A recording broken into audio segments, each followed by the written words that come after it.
Okay, good morning, everyone. I think we are live. Very good morning from me. My name is Alessandra Alonso. I'm the founder of Women in Travel. And good morning to all of you, perhaps good afternoon as well, depending on where you are joining us on this debate this morning. So Women in Travel CIC, of which I am the founder, as I mentioned, is a social enterprise. And we've been running regular events at All World Travel Market over the past 6-7 years. Our Women in Travel meetup. This year, of course, just like everyone else at World Travel Market, we have gone virtual, digital, and not for this reason, however, we are going to have less interesting discussion. In fact, quite the opposite. We have a very distinguished panel of speakers today to talk about a very important topic. I think we have all heard it all over World Travel Market and all the discussion that are taking place, that this really has been annus horribilis for the industry. There is no doubt the most challenging year in a very long time, perhaps ever. And this obviously has been because of the pandemic, indeed, but together with the pandemic and COVID-19, many other things have happened. And all these things have had an impact on the sector. So to mention some of them, I can refer back to the Me Too movement and the voices of women that have been raised throughout it. Black Lives Matters, very important, very significant, a number of events in the US, which have then spread, I guess, a little bit across Europe and other countries too.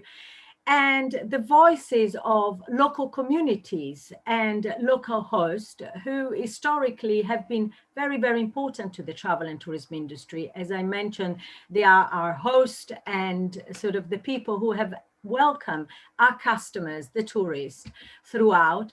But we have heard them at times sort of complaining or perhaps, feeling unhappy about over-tourism, overcrowding, and the fact that their own local community seemed somehow disrupted by the sheer volume of visitors.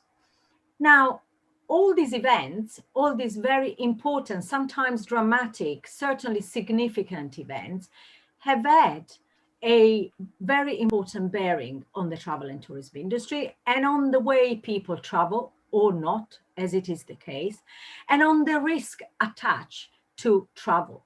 So we want today to discuss this topic and to discuss how the event of the last 12 months and the voices that we've heard, voices of diversity, voices of inclusion, voices of indigenous local community have had a bearing, and why and how they have changed risk and travel risk management for the industry, for the people in industry who are involved in risk, and for everybody else. So to discuss all of this, I now want to really thank, as well as WTM, our panelists, and I'm going to ask each of my panelists to introduce themselves and to say a few words about the topic before we ask lots of interesting questions, and then we open up for the last 15 minutes to your own question. There seemed to be 300 of you online this morning, which really made us feel humbled and surprised, but delighted as well that the topic is hitting sort of a strong point and resonate with a lot of you. So if you do have a question, we are going to try and answer as many as possible if you put them through. Thank you very much. Jennifer, over to you, please, to introduce yourself. Thank you. Good morning, everybody. My name is Jennifer Gaskin, and I'm the Country Manager for the Department of Culture and Tourism, Abu Dhabi, for Australia and New Zealand, based here in Sydney. I'm also an account director at the Walsh Group, one of Australia's leading destination representation companies. As a British and Ghanaian woman who emigrated from the UK to live and work in Australia and who currently represents Abu Dhabi, I'm certainly well versed on the topic of diversity. It's been a really interesting year, to say the least, to work in the outbound travel industry. But as a destination, Abu Dhabi has been very agile in adapting to the COVID era with a really conservative approach to tourism, reopening, and initiatives in place to ensure the safety of local people and visitors. We've implemented the Go Safe certificate in all of our hotels, and we're also operating one of the first safe travel corridors between Abu Dhabi and Dubai, with testing at the border. It's interesting to work for a destination that some perceive to have a high level of risk due to its geographical location and the many misconceptions about the local religion and culture. However, in actual fact, Abu Dhabi and the UAE as a whole are incredibly safe destinations for all travellers. As 80% of the population of Abu Dhabi are expats from over 200 different nationalities, it's truly a melting pot where the indigenous population, as well as the expat community, are accepting of all races, nationalities, and religions. I'm really looking forward to a time when it's safe to travel again, as I'm sure you all are, and we can welcome everybody back to Abu Dhabi. Thank you, Jennifer. Thank you very much. Over to you, Rhiannon. Good morning. My name is Rhiannon Parker. I am the Chief Operating Officer of Intertech Crystal and Intertech Checkpoint.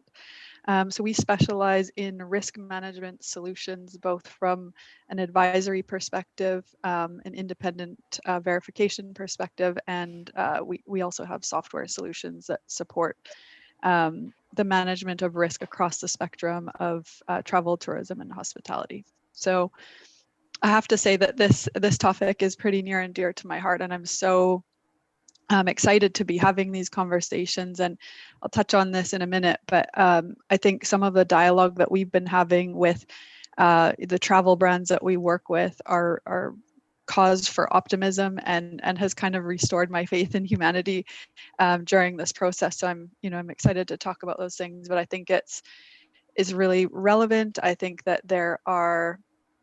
there's a widespread appetite to talk about things that have traditionally been kind of, just a no-go zone, and that's real cause for optimism. So, yeah, nice to be here. Thank you. Thank you, Rhiannon. Thank you very much. Teresa, good morning. Good morning. Good morning, everyone, and thank you for inviting me along this morning. My name's Teresa Arnone. I am a HSE, Health Safety Environment Manager for Deloitte, UK. I'm based within Risk Advisory, and I support clients with their health, safety, environment challenges, and challenges there's certainly been over the last few months. So my background is I've come from the hotel industry and mass market tour operations. So I'm delighted to be talking about this subject today, and very excited and optimistic as well about the future in this area, and also for risk. Deloitte, we have a really strong commitment to sustainable business practices. Our vision, is for integrity, bringing value to market and to our clients. And we have a commitment to each other, not just across our UK firm, but across our global firm and our member firms. And we draw great strength from cultural diversity. Clients' challenges are really complicated and complex.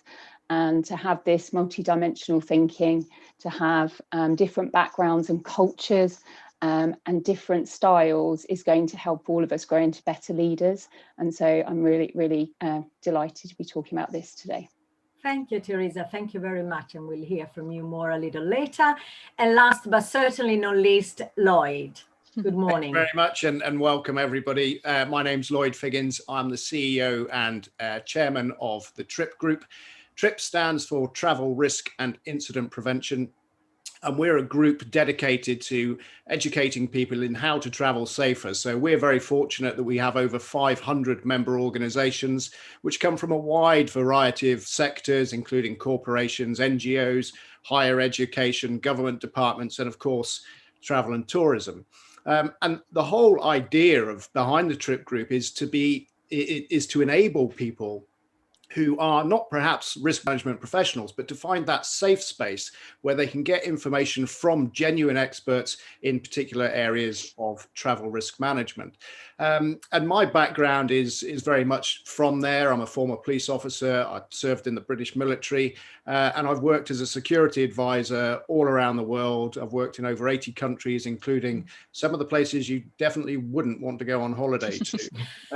And this gives me and the TRIP Group group and some of our experts within the group, the ability to actually be able to help and advise people on what best to do, particularly if it's not an area that they're familiar with. And of course, this subject matter lends itself really, really well to what we're doing and how we're continually moving forward and keeping our members one step ahead of risk, as well as dealing with the risks that are present at the moment. So I'm very, very pleased to be here, and hopefully I'll be able to answer some of your questions. Thank you very much, Lloyd, and thank you everyone for your great introduction. And we are bang on time, so that's fantastic to see as well. So let's go back to you, Rhiannon. Obviously, with Intertech, you are sort of working globally, internationally, and as the COO, you are having probably loads of conversation with clients. Now, from a global perspective, so give us a sense of what's happening. How is this sort of risk in travel management is changing, what you see happening, and how does that reflect on your practices and the one that you are trying to encourage amongst your clients, please? Sure, yes. So we audit in over 100 countries, and I think it's important to note that we have two aspects of our business. One where we work direct to hotel and we help them, we essentially operate as partners to help them manage risk, across the full spectrum of hotel operations or, in destination. And on the other side of our business with Checkpoint, we work with ministries of tourism, tourism boards, tour operators, and OTAs. So it really provides a very wide spectrum of risk and the landscape of risk. And so it's been fascinating to see both globally and on, the different within the different areas of our sector, how this is playing out and where the appetite to do more and kind of move away from the normative aspects of managing risk. And what I mean by that is, the traditional stuff like balcony heights and gas safety and fire safety, and seeing this concept of intersectionality starting to play out, right? So, I think as individuals, we've all had, a lot of opportunity to reflect on a very wide spectrum of things, and just being, transparent on this, I think that includes some very uncomfortable processes of challenging, the way we think, the way we, our belief systems, some systemic issues within our society. And so what is, I think, why I'm so optimistic and so happy is to see that this is not only happening at the individual level, but it's happening at the organizational level. So the dialogue that we are having is, how do we start to merge or blur the lines between, functions within organizations that were traditionally very distinct or very, very defined boundaries, right? A lot of dialogue from our clients expressing the desire to ensure that the evolution of their health, safety, and security risk management programs are keeping pace with the evolution of all of the movements that you described with Black Lives Matters and Me Too and all of these things. And I think, we're seeing some very strong voices, you guys, in particular, in regard to, all the work that you're doing with BAME. And I think that there's this widespread recognition that it's not enough to just, post a black square on Instagram or, amplify voices. The time is now, the time is now to do something tangible and do something actionable. And so we can all only do our piece, but within the risk management sphere, what that looks like is an openness to acknowledge that we have viewed risk through a very kind of one-dimensional lens, right? And so if you kind of equate this to an organization, let's say that we manage risk in an organization and we're focusing on finance, right? And so we're managing all of the risk associated with fiscal risk, but we ignore operations or we ignore marketing. How can we expect to manage the full spectrum of risk, right? And so when we apply that concept to the risk faced by our guests or the travelers, if we're just looking at it from one perspective, we are missing a whole spectrum of things, right? So I think we're seeing attitudes change in regard to the weight or the significance placed on risk that resides in destination, right? So if we know that, you know, a cultural attitudes towards people's sexuality or their race or their gender or any aspect of their individualism places them at risk, that should be managed in the same way and through the use of the same very elegant tools that we have for managing risk the way we always have. So yeah, I think it's very encouraging to see not only our clients being open to that dialogue, but actively, you know, expressing a desire to have those conversations and engineer that risk out of their operations, right? Yeah, so does that make sense? Yeah. It does. And I just think, you know, this is big. And actually just having the conversation, you know, this is also one of the things that we call for, start by having a conversation. As my colleague Jamie Lee says, if you have a conversation, you begin transformation. And indeed that is the case, but it's still, even having the conversation, I think for some in industry will be very big. Yeah. So it will be interesting to see how this evolve and where, I guess, where the leadership is and where the real early adopter are sort of in the process. Absolutely. Yeah, and so what, and I guess from what we do day to day, we're on a journey with our clients to develop risk management practices, you know, and also to, you know, when we know they're really committed to it is when they opt in, you know, for an independent third party like us to assess their ability to manage that risk, because that means that they say, don't just take our word for it. Don't just take this policy or this procedure. We, you know, we want to go after certification, you know, in regard to these aspects of the way that we do business. So that's, you know, that's really exciting. Yeah, thank you. Thank you very much. And moving on to the UK, Teresa, what do you see happening? So what Rhiannon has just told us, does that resonate with you? Does that resonate with what your clients in the UK are doing? Yeah, so I have been working with many UK clients over the past few months, but of course we have our global footprint, so that's crossed over into their global challenges as well. But absolutely, it does resonate, and I think there's that real desire where leaders and their people, they really want to be ahead. They want to be proactive and proactively responding to risks. They don't want to go back, and I would say the majority don't want to go back to the normal. They want to propel forward now, and past the pandemic, they want to protect their supply chains. They want to be proactive. They want to have that holistic viewpoint of risk from different sources to actually be able to proactively preempt this happening again. And whilst all the focus currently is around COVID, amidst this, we've had the security aspects re-emerging as well, which you know, senior leaders are mindful of. They're watching, and they absolutely do want to innovate. And I think that's been really inspirational for me over the past few months, meeting with senior leaders who've been absolutely relentless about innovating and doing this in a different way for the future, and also embedding diversity, inclusivity as well. So that commitment is there. There is, of course, the recognition that they are stretched, that they have been under immense pressure for a prolonged period of time, which gives that whole fatigue as well. But yes, certainly from the UK clients I've been working with, there's that real appetite and also a real focus towards their people, their employees, and well-being and mental health as well. And that's been very, very inspirational. Thank you, Teresa. And I guess that, some of that sort of what you've just said also is relevant for you, Lloyd, because, and I'd like to see also how that plays, because with TRIP, you have a broad section of sort of clients from the sort of, I guess, not necessarily from the travel industry. So being stretched, but at the same time being very committed, which is what Teresa has said. Is that also what you see? And what are the things that come up in conversation more often for you?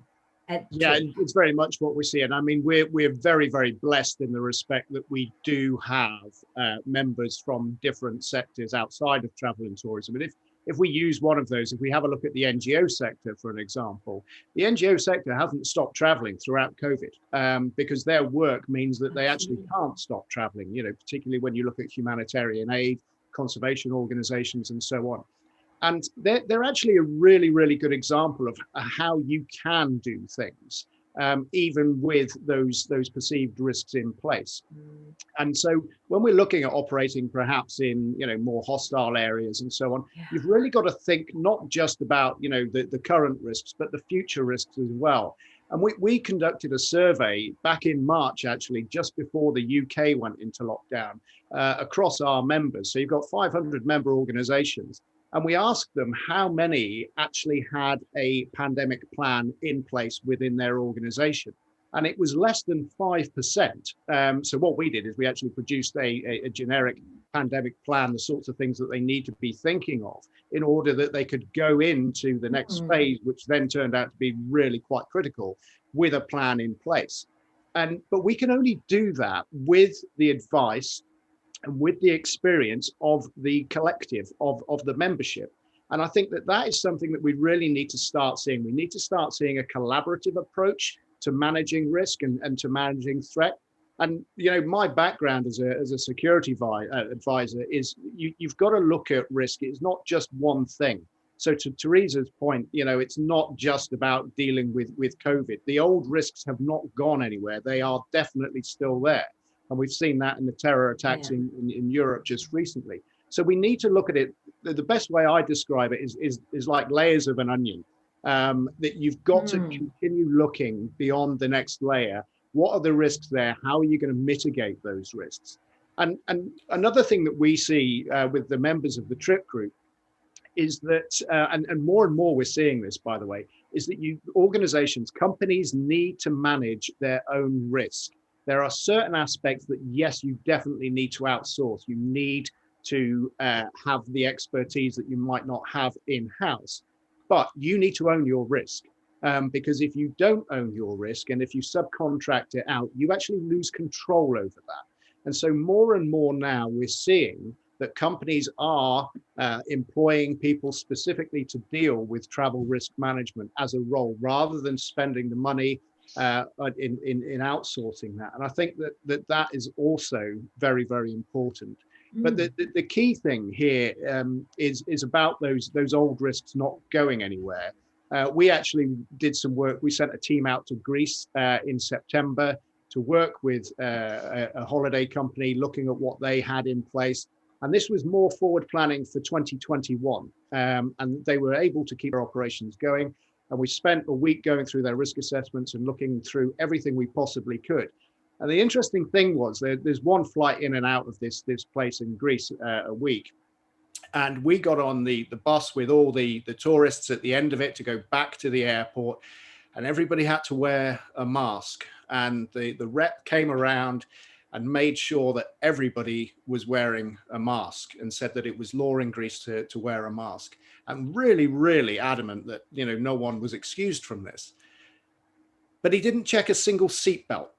And if we have a look at the stats surrounding COVID-19, where we are at the moment, we've got about 1.2 million deaths globally from COVID-19, which is exactly the same number of people who die every year on the world's roads.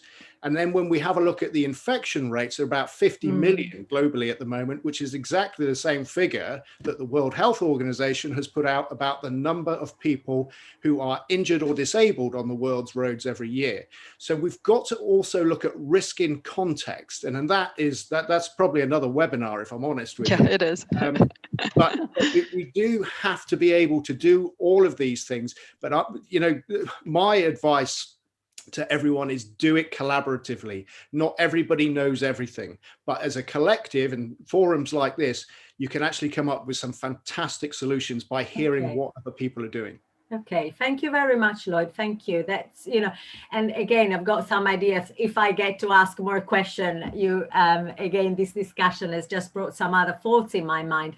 But moving on to Jennifer, and of course, to the destination side, it would be interesting to see how, risk is being sort of addressed at destination from your experience with Abu Dhabi? And also, I guess one thing that interests me in particular is what might be perceived as risk, i.e., for example, the local community and how they sort of receive the host is actually part of the solution, which is one of the things that we keep on saying, that if we look at this just as risk, perhaps we miss out that, you know, the Me Too, the Black Lives Matter, the community can actually all be part of making your destination feel safer, because they are there to welcome and to support the visitor. So what's your viewpoint on this, Jennifer? Yeah, absolutely. I think Abu Dhabi, as well as probably all of the tourism boards for the majority of this year, has been very heavily focused on COVID. You know, what can we do to become COVID safe? What can we do to certify our hotels, make sure our attractions are set up, the arrival process for visitors in destination. But as Lloyd says, there's many other risks to take into account, and some that have been there always, some that have also more come to the forefront this year as well. I think one of the things, COVID aside, that is really important for many destinations at the moment is over tourism and the risk to the environment, but also the risk that poses to certain local populations. So one of the things that we're doing, and I'm sure other tourism boards that we represent within the Walsh Group are doing as well, is trying to make sure that visitation is more spread out, that it's not concentrated on one particular area. And also, I think it's really important for destinations at the moment to not just think about bringing in as many tourists as possible to fill hotels, to fill attractions, but it's also about the value of the guest and also the impact on the local population and how the local population is also interacting with tourists. Like, what is tourism adding to those people who are already in that destination, who live there permanently? And I think for some destinations, like New Zealand, for example, is a place that was really suffering with a lot of over tourism. And for them, I think they're going to really be re-looking at actually, like, how do we maybe not have as many tourists as we had before, because of the impact that it was having on their local people, but also on their population. Yeah. And I think another risk as well, and something that a lot of destinations are considering, is their Indigenous populations. So making sure that visitors are interacting with the local culture, the local experiences, that they understand everything about that destination that they're visiting. So in Abu Dhabi, we're really working on Emirati experiences. Obviously, Abu Dhabi has a very traditional culture. There are ways we dress more modestly in the destination. And to Rhiannon's point earlier, I think it's really important to be really clear about your destination and what people should expect. And, you know, the type of tourists that we attract in Abu Dhabi are people that are interested in Emirati or Arabian culture, want to interact with local people, share ideas and share their values as well. Yeah, absolutely. And I think this also touches upon, obviously, an area that is very important to us as women in travel. And after all, this was sort of, this panel was entitled through a diversity and gender diversity lens as well. So in terms of the whole diversity, gender diversity lens, we know that, you know, female travel is on the up, the solo female travel is on the up. Do you think, and this is a question to all of you as a panel, do you think that the sort of this type of traveler is being considered further, that the risk attached to sort of safety, reputation, and, you know, as I suppose that there will be lots of women out there in our audience who are also travelers or sending female travelers to travel in future to destination. And we know that this is going to be, you know, big and will continue to be big and growing in the future. So do you think that this is something that companies are discussing, not as the individual travel, of course, but as a topic, as an area? Yeah, absolutely. From an Abu Dhabi perspective, it's interesting actually to work for a destination that probably a lot of women perceive as having a high level of risk. but in actual fact is an incredibly safe destination for women. So one of the things that we try to communicate in all of our kind of marketing as a destination and as a tourism board are those safety aspects, and really just demystifying the culture that that creates a lot of those concerns. But obviously it's different depending on which destination you're working with. Yeah, absolutely. Any other of you who has comments on this, perhaps on what you see and what you sort of in terms of practices, Rhiannon or Teresa? From my side of things, unfortunately, 2019 was an unprecedented year in regard to incidents affecting women and children, both in destination and in hotels. So a lot of the incidents or things that we get involved in are not things that hit the press. So unfortunately, this is an aspect of things that I'm a bit less optimistic about, and I feel that there's a lot of work to be done. But I think all of the themes that we're talking about with helping people truly understand the risk landscape in destination, upskilling individuals in hotels and in destination to respond to incidents and let people know that there are mechanisms to report these types of incidents or just improve their overall personal safety. Those are some really important things, but I think that's you've actually touched on one of the areas that we need to do the most work on. But I would absolutely agree that I think there are some misconceptions, across the board, affecting female safety. But yeah, so I think it's a bit of a mix. There's some great things going on, but still some really significant improvements to be made. Also, hotel misuse, sex trafficking. There's a lot of work to be done in those spaces as well.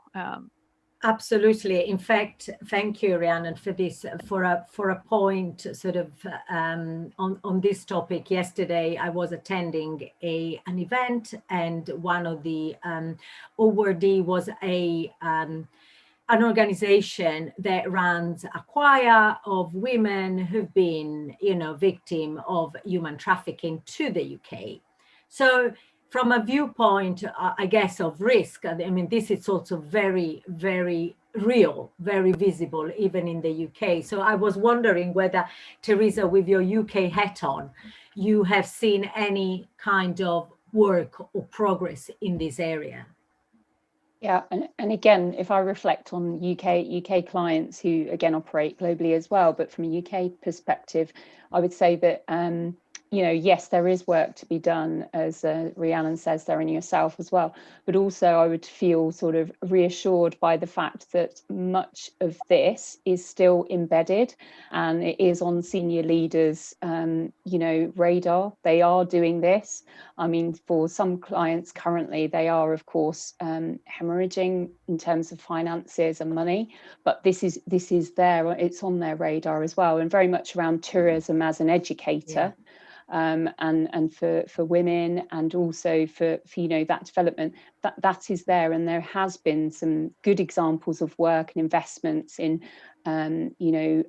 literally educating and mentoring and supporting different organizations. So yes, I am seeing that, and that commitment as well. Absolutely.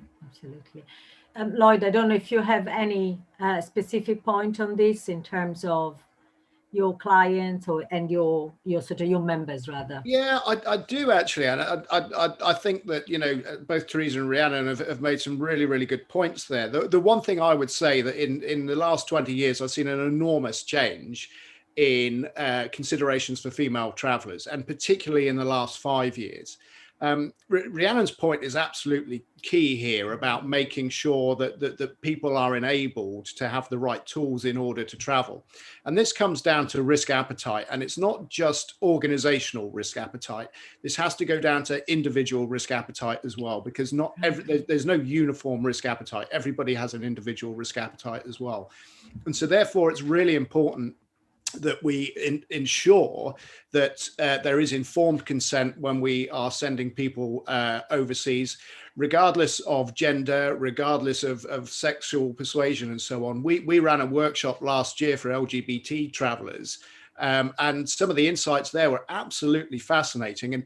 And speaking as somebody who has managed to get a gay man out of a West African jail in a country where homosexuality was illegal, we really do understand what the problems are, but what we need to do, and going back to Jennifer's point, is have those conversations. This isn't something we need to brush under the carpet. This is something that needs to be out there. We need to have a collaborative approach to it yet again, and make sure, and this goes to your points earlier, Alessandra, about, you know, the movements that we've seen rise this year. Well, now is the opportunity to actually take advantage of that and not let the momentum go. And I think that when we look at the female travel safety, there's a lot of opportunities for courses and so on, but it needs to be tailored to the individual as well as the organization. There is not a one size fits all on this. Absolutely. And I think, you know, again, many issues that you are raising now that are really, really relevant. But I think it's time to open up for questions, because we have about 15-20 minutes and some questions are starting to come through. So if you don't mind, and thank you, panelists, I'm going to say to our guests, please do ask questions. We have a first one, and it's for you, Teresa. The question is, sort of, we need diversity from different sectors to support us on this journey. And how do we propose we all use kindness to achieve this? This is really interesting, maybe, and really relevant, I think, maybe because with two teenage boys in the house, I use these words. Kindness is kind of plastered all over the walls in my house. So metaphorically and really. So, you know, because I do believe that we can achieve so much with kindness. What's your viewpoint, Teresa, and what's the viewpoint of the panel?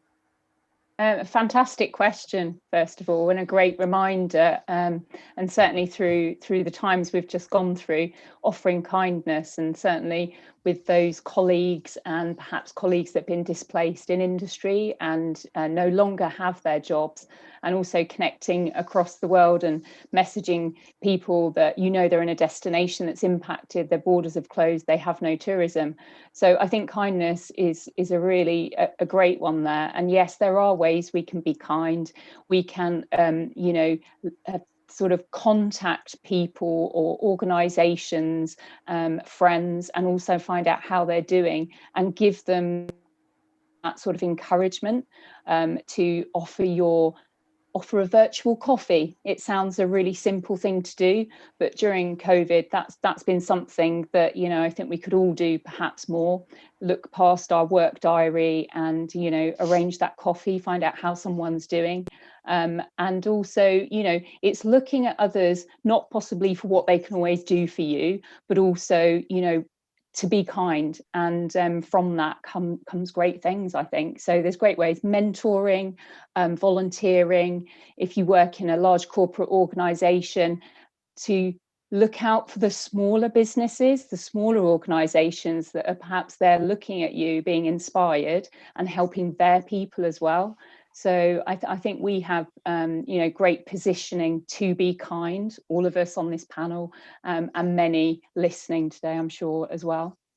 Thank you, Teresa. Anyone else who wants to comment on this, on the use of kindness?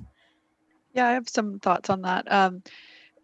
Just with some previous projects, EDI, Equality, Diversity, and Inclusion projects we worked on, the theme of engaging the majority has come up a lot. So when we're looking at, you know, discrimination or a lack of equality or lack of diversity and inclusion, a lot of it's focused on the minority groups, right? And so an important concept that was coming up as well, how do we engage the majority to drive change and do better, and, you know, all of these things, right? And I think, you know, one thing is that I think can be a bit of a barrier is this coming to this type of dialogue with kind intentions or good intentions, but actually being afraid to say the wrong thing, right? To use the wrong acronym, or you know, just not, and really from the recognition that if we haven't lived those experiences or identify in ways as other individuals that we are afraid of saying the wrong thing or doing the wrong thing. So I think that's so important that, you know, come at this dialogue and this these efforts to drive change with kindness,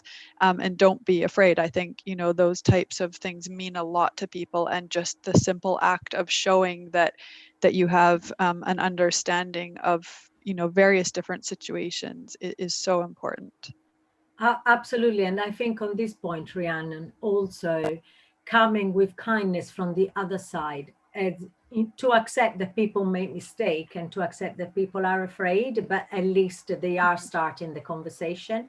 Because I think there's also, you know, the judgment. People are worried about being judged, and therefore that may prevent them from starting the conversation. And so if we know that, you know, the person in front of me is kind in terms of open to me making mistake and being still willing to listen, then I think that will definitely help progress the conversation. And it comes with a certain amount of humility if you do you know, view it through not, you know, the full lens, or you know, demonstrate your lack of understanding, put your hands up and say, yeah, okay, I can do better. You know, so it's holistic. Absolutely. And it's like reflects what Lloyd was saying. This is, you know, we're not going to get there as individuals. We need to get there collaboratively on all of these things. So it's very important. Indeed. Any other comments? Because there is another question otherwise that I can definitely share with you, and in fact a couple. Should the industry be doing more to educate the traveler? One listener asks. So yes, as risk management professional, yes, as suppliers, but what about, I mean, we talked about risk appetite and the fact that each and every one of us has a different sort of approach to risk. Should we be educated more? And what can the travel industry collectively do? I think in this context, there is also something about sharing good practice, and perhaps, you know, as you mentioned, Lloyd, for example, the NGO sector. What can we learn from other sectors in managing risk? But what else can we do to educate travel? I want to take this. I think one of the key things we need to do, or the travel industry in particular, perhaps could do better, and that's based on what we've seen throughout COVID, is communicate better with their customers. I think that if we did some work for domestic tourism in the UK, and this was predominantly for holiday parks that had been shut down and then were reopening on the 4th of July. And again, we carried out some risk assessment processes. And the interesting thing was, with the way they communicated, both internally and externally, was accentuating the positives about the things that they did have in place in order to keep their customers safe. So they really, really focused on those safety procedures and how you could remain safe and yet still have a holiday within the UK. When we looked at the overseas market, a lot of the communication was about the negatives, about the job losses, about the fact that the travel experience wasn't what it once was. And I think that really there was an opportunity there to learn from domestic travel and actually really accentuate the positives and what procedures were in place, because the problem that we've had with travel and tourism for this year has been a lack of customer confidence. So the first hurdle and the first educator is in order to get that confidence back. And you're only going to be able to do that through effective communications. There's a number of airlines, particularly actually in the Middle East, who have done really well with this. Qatar Airlines and Emirates have really focused their campaigns on safer skies and a safer traveling experience. Whereas actually, when we look at some of the tour operators, certainly out of the UK, you know, a lot of their rhetoric is about how badly they're being treated, how many job losses there are, and how much money they are losing. None of that is focusing on the customer. So I think we need to get back to that customer focus and have that dialogue and make sure that we're communicating both internally and externally accurately, but also making sure that you're giving people information that is going to build their confidence. Just on, sorry, I was just going to say. No, go ahead, please. Just on that point, Lloyd, as well, I would just sort of acknowledge some of those leaders as well, particularly in tour operations that have certainly been really pushing for that trust with their customer and trying to keep re-messaging and reassuring. So whilst I absolutely acknowledge your point, I do think there has been some senior leaders working sort of through the night to restore that message, and having the COVID, the promise and the customer promises as well. So I think just to acknowledge that has been going on as well. Well, on the issues of communication, there are a couple of questions around the role that perhaps local industry and local authority play in educating in country, and the role of DMO as well in managing risk. So I wonder, maybe Jennifer, sort of in terms of the role that local authority, local industry can play in communicating around sort of the tourists, the foreigners, and how people are different and think different. And I think, we've seen a couple of examples recently of sort of things gone badly, but around the world. But do you have any views on this? Yeah, definitely. I think destinations are getting a lot better. Again, like I said before, it's not about getting as many people as possible. It's about attracting the type of tourist that is beneficial for your local population, for your environment, that is going to really enjoy your destination from a leisure point of view. And the more open you are about your destination or your attraction, you're really going to attract that right type of guest. I think one of the things that there's been a lot of conversation around in Australia with tourism boards, but also travel agents, tour operators, and this goes back to what Lloyd was saying about consumer confidence, is more education to the consumer actually around the booking channels of travel, and understanding how that works. Obviously, with all the cancellations, there's been a lot of frustration in terms of refunds or delays, and that maybe would put people off booking certain channels that they've done before. But I think that's really down to a lack of people, really understanding how that works. So I think we all as an industry have a really big part to play in that.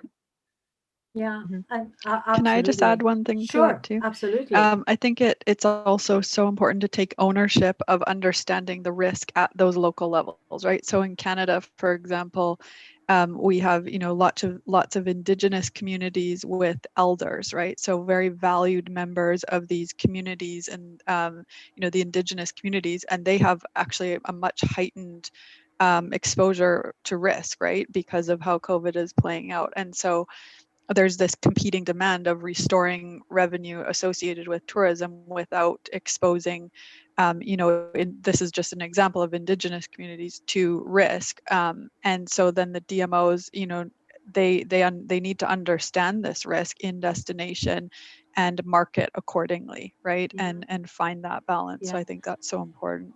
And that actually leads me to the next question, which is about the diversity of voices at destination and whether we hear those voices. So are we listening? Do those voices exist? I would think so.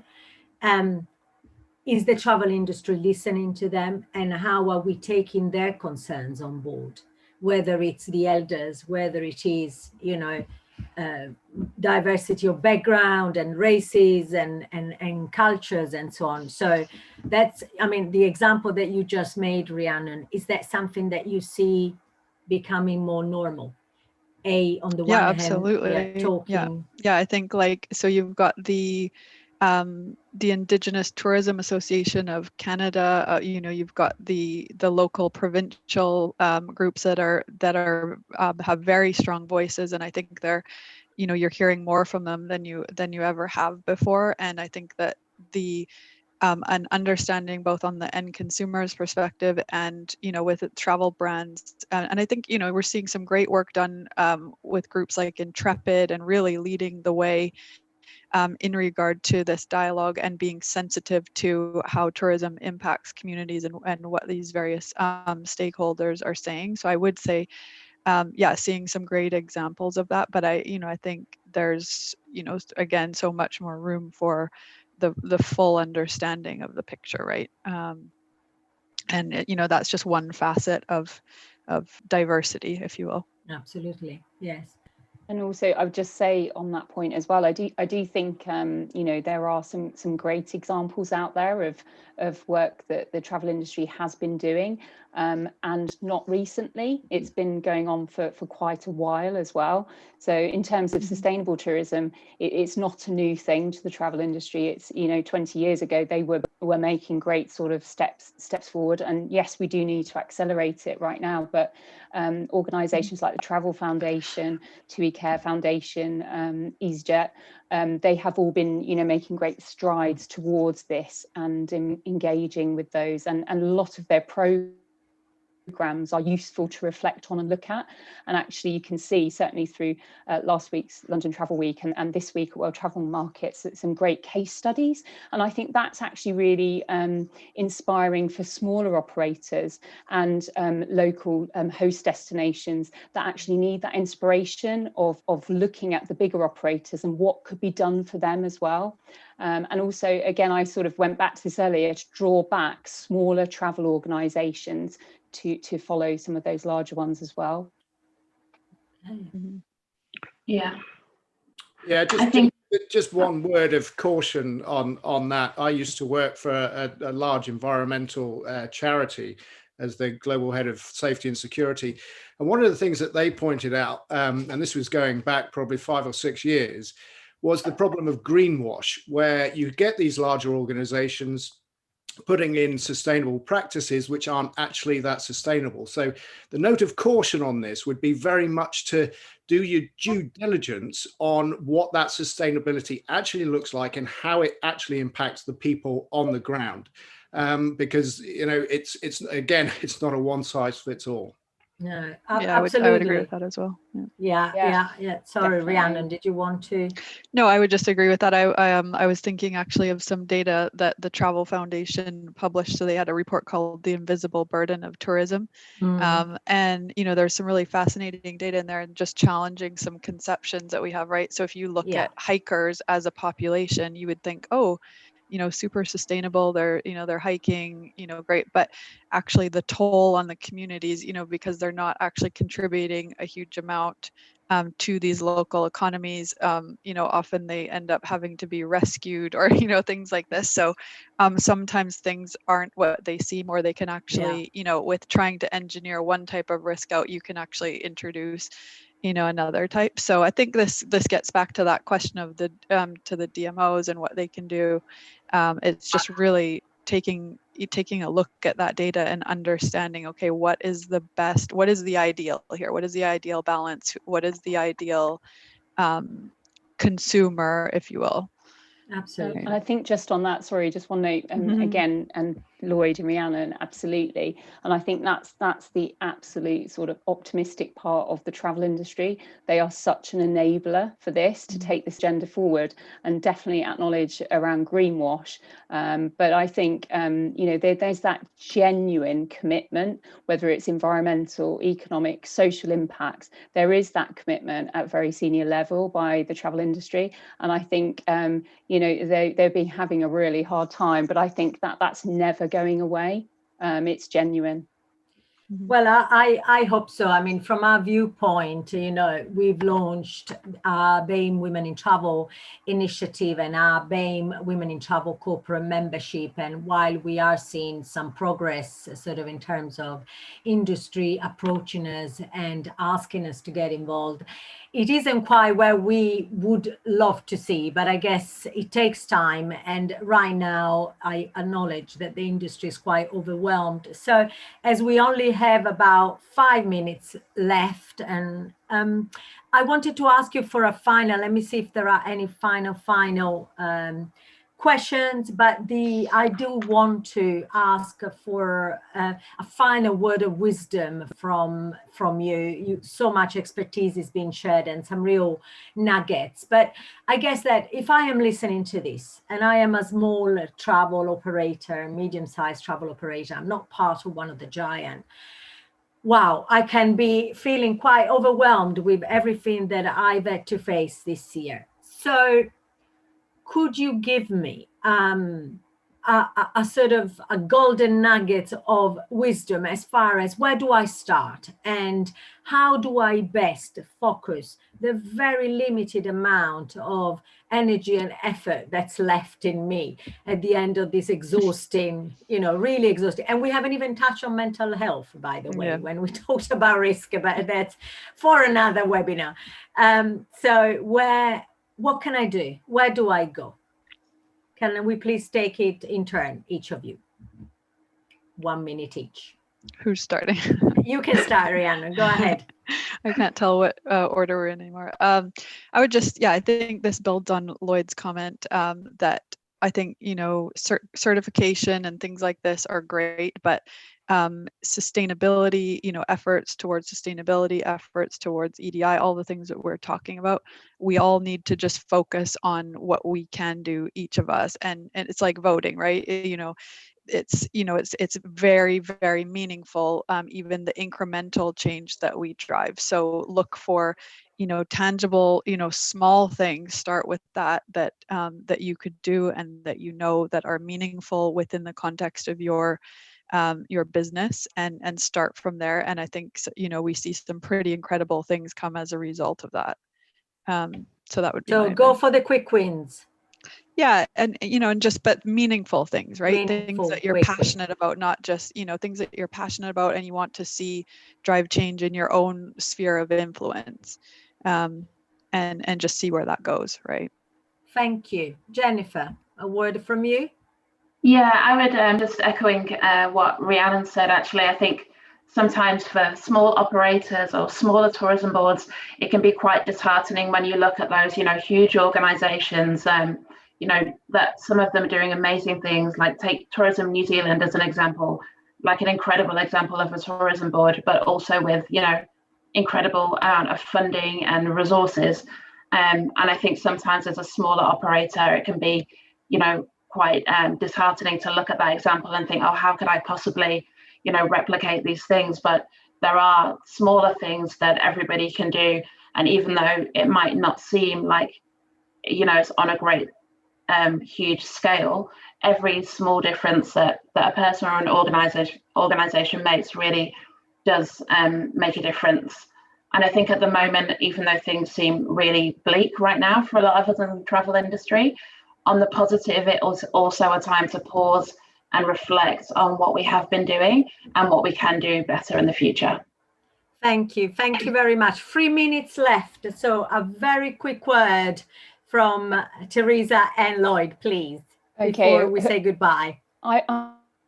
I would say for the smaller and medium-sized operators to draw in and look at the industry associations, the great work they're doing, ABTA, CLIA, IATA as well, and also to, do those small steps, but with big aspirations. So, you can go there too. And for those operators that want to support smaller and medium-sized, hopefully they'll hear your voice as well.